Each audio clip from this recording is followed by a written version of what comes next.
ইয়ার poultry ফার্মের পক্ষ থেকে সবাইকে স্বাগতম। আজকে আমরা জানব চীনা হাঁসের বাচ্চাকে কি কি খাওয়ালে সুস্বাস্থ্য ভালো থাকে এবং রোগ থেকে মুক্তি পায়। প্রিয় খামারি ভাই ও বন্ধুরা, চীনা হাঁসের বাচ্চা ছোটবেলা থেকেই সঠিক খাবার ও যত্ন না পেলে দুর্বল হয়ে যায় এবং বিভিন্ন রোগে আক্রান্ত হয়। তাই শুরু থেকেই ভালোভাবে যত্ন নেওয়া খুব জরুরি। প্রথম 21 দিন হাঁসের বাচ্চাকে ভালো মানের স্টার্টার ফিড খাওয়াতে হবে। এই খাবারে পর্যাপ্ত প্রোটিন থাকে যা বাচ্চার দ্রুত বৃদ্ধি করতে সাহায্য করে।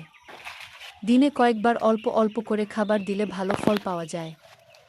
এর পাশাপাশি প্রাকৃতিক খাবার দিলে হাঁস অনেক বেশি সুস্থ থাকে, যেমন কচুরিপানা কুচি, আজোলা, ছোট মাছ, শামুক ভাঙা, কেঁচো এবং বিভিন্ন পোকামাকড়। এসব খাবারে প্রাকৃতিক প্রোটিন থাকে যা শরীর শক্তিশালী করে এবং রোগ প্রতিরোধ ক্ষমতা বাড়ায়। সবুজ শাকসবজিও খুব উপকারী। কলমি শাক, হেলেঞ্চা, লাল শাক এবং নরম ঘাস কুচি করে খাওয়াতে পারেন। এতে ভিটামিনের ঘাটতি কমে যায় এবং হাঁস সতেজ থাকে। শক্তির জন্য ভাঙা ভুট্টা, গম ভাঙা এবং চালের কুড়া অল্প পরিমাণে দিতে পারেন, তবে ছোট বাচ্চাকে বেশি দেওয়া যাবে না।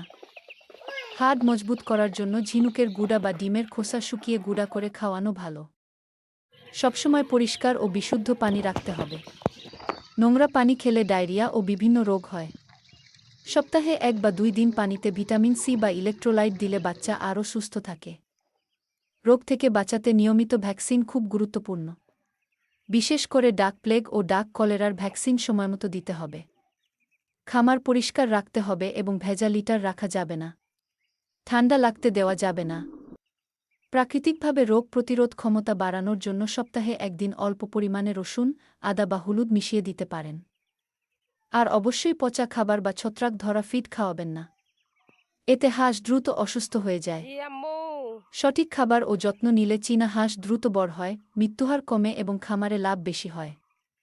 আমি মোগ ইসমাইল হোসেন রঞ্জু, এর পোল্ট্রি ফার্ম। ভিডিওটি ভালো লাগলে লাইক, কমেন্ট ও শেয়ার করবেন। আর নতুন নতুন খামার বিষয়ক ভিডিও পেতে চ্যানেলটি সাবস্ক্রাইব করে পাশে থাকুন।